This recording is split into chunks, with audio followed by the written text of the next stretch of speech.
Karnataka government has closed the departmental inquiry against three senior IPS officers in connection with the Chinnaswamy Stadium stampede, clearing them of charges under the All India Services Discipline and Appeal Rules 1969.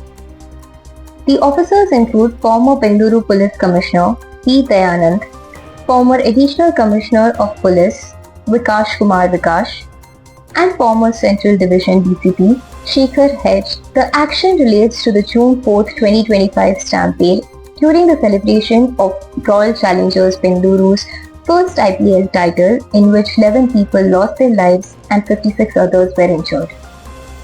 The three officers were suspended a day after the incident. Their suspensions were later revoked while departmental inquiries continued. The government said all three officers denied the charges in their written reply.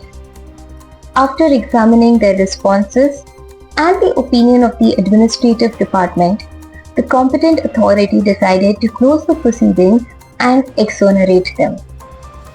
However, Shekhar H. Tikanavar has been issued a warning and asked to act responsibly to ensure such incidents do not recur.